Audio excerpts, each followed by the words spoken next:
Hey guys, I made a list of some of the things that OCD sufferers hate hearing, and if you see a little asterisk in the corner like that, that means they've actually been said to me.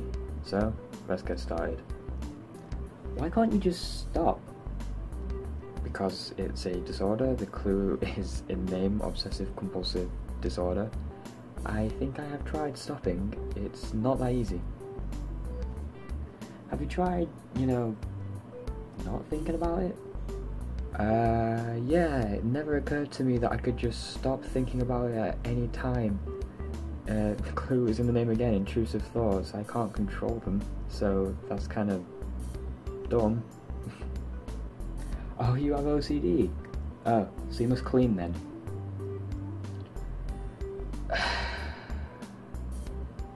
Just know. There's more aspects to OCD than just cleaning, and even people with contamination don't just clean.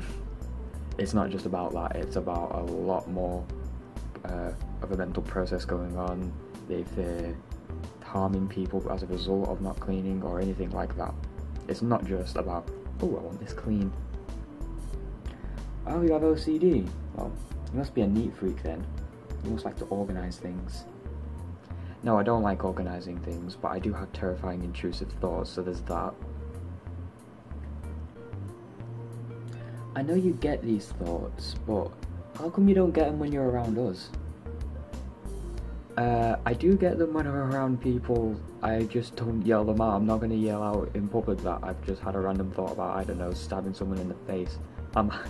That's not going to happen at all. Why do you think about it so much and get scared about it if you know it's false? That's just stupid, isn't it? This one is kind of fair, and I understand why people say that. Yes, we do know that our obsessions on some level are not true, but it's a feeling, not just a thought process. We feel it to be as possible as, I don't know, the sun rising in the morning or setting at night. We feel it as though we know it's like that. That's how much we feel it. But there's also an element of doubt to that, which is where the whole, knowing it's not real thing comes into it. But yeah, I do understand that one. But still, we know it's not real. That's pretty dumb. Are you dumb or something? Clue is in the name again, disorder. We can't help it. Any kind of mental illness does not reflect a person's intellect, personality, or any other traits like that. It doesn't reflect anything on them, it's a completely separate thing. OCD sufferers actually tend to be a lot more creative than the average person. And actually, fun fact for you, my therapist has even told me that the smarter someone is, the weirder their obsessions actually go, which is what he's found anyway from experience with OCD sufferers. So, yeah. How can you have OCD? You don't do any compulsions. I don't see you doing anything like washing your hands a billion times. Not all obsessions result in physical compulsions. I have purely obsessive OCD, which means I combat all of my intrusive thoughts with a mental process or ritual, rather than physical compulsions. So there is a lot of difference and a spectrum of symptoms in OCD, like any mental illness. Oh, I get those kind of thoughts too, but I don't do anything about it. Does that mean I have OCD? Intrusive thoughts are experienced by everyone, not just people with mental illness. The difference with an OCD sufferer is their reaction to it. We don't possess that ability to just shove it off or ignore it. We feel the need to analyse it, and a lot of the time our intrusive thoughts are based on the fact that we have strong moral compasses, which is why you see a lot of harm obsessions or sexual obsessions, because you know that they're the things that are completely ego dystonic to your personality and your views on morality. What are you talking about? You can't control your thoughts. Not as well as you may think, actually. And this is not just for OCD sufferers. You can't control your thoughts as well as you think. A lot of the time, a lot of the things you think are you actually consciously thinking about something. Is actually a reaction to a thought that popped into your head. So for example, you come up with a great idea, but you didn't specifically think of that idea, you just kind of liked the idea of it and responded to that thought. That's kind of like what an intrusive thought is. And actually, if you want some more information on intrusive thoughts, I recommend a video in the description by Squeak Code. It's a really good video, and you can also understand this, how often intrusive thoughts can happen to OCD sufferers, and she does a brilliant job at explaining them. Whoa, that sounds more like schizophrenia or something.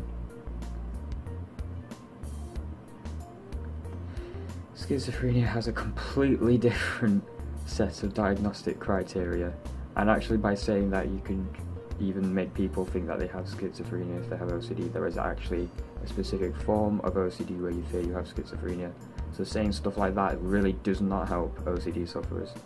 Not that there's anything wrong with people who have schizophrenia in the sense that, you know what I mean, but no, it's a completely different set of diagnostic criteria.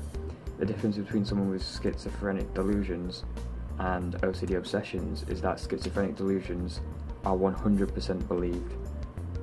Not just there's no shadow of a doubt at all like it is with OCD, that's the difference. They believe it as much as they believe that they are human, or as much as you would believe that, I don't know, that we are on planet Earth. That's the difference between schizophrenic delusions and OCD obsessions. That's so OCD. This is probably the thing that makes OCD sufferers the most irritated. And to me, one, just to clarify, that is, regardless of stigmatizing a mental illness, that is grammatically incorrect. You are not so obsessive compulsive disorder. It doesn't make sense. I'll just put that out there. And secondly, what I've said originally, that is stigmatizing a mental disorder and making it seem less serious than it actually is. People with OCD can go incredibly severe, and you cannot stigmatize people like that. You're stigmatizing an entire group of people, and believe me, there's a lot of people with OCD. OCD is a very secretive disorder. People don't think it is, but chances are, if you're in public, you're probably going to be around someone with OCD, because it is quite a common thing, and saying stuff like that is how you can make people feel horrible, and it also prevents people from getting help. I know it feels like such a little thing, and to be fair, it's an ingrained thing that people say, just a common thing that people put out there like it's nothing because it's just a common phrase, and I understand that. But it's a common phrase that stops people wanting to get help because they're afraid of being labelled, and that is completely wrong, and that goes for mental illness in general. You're labelling a group of people, and you are really stigmatising something that they can't help. So I'm just going to put that out there. And also, it's not representative of what OCD actually is. People with OCD can go so severe. I've heard of people with contamination obsession as well, who feared contamination from water, so they didn't drink and they became severely dehydrated, so it can be serious. I've heard of people who felt like they were infected in their blood and they'd cut themselves, and it can just go incredibly severe. So there's a list of some things that OCD sufferers hate to hear, and some of them I have had them said myself. You would have seen the little asterisk if they had been said to me. So if you have OCD, you can leave in the comments as well anything else you've heard people say about OCD that you extremely hated. I would love to hear what some people say, because I'm sure what I've listed in this video is not just all of what people have said, and it can help spread awareness as well. So I hope you enjoyed this video. I hope it was a bit more light-hearted, because I've noticed some of my other videos have been recorded when I've been in bad periods with OCD and they looked really, really upset, so I decided to go a bit more light-hearted because today I'm actually quite good. So I hope you enjoyed this, and I hope you learned some new stuff about OCD and what not to say to people with obsessive compulsive disorder if you do not have it. And for those who do, I'm sorry for all the things people say. I know how annoying it is. I've had people in college who have no idea have OCD say stuff like that, and it can be incredibly annoying. But, you know, you just deal with it. So, anyway, I hope you enjoyed this video, and thanks for watching.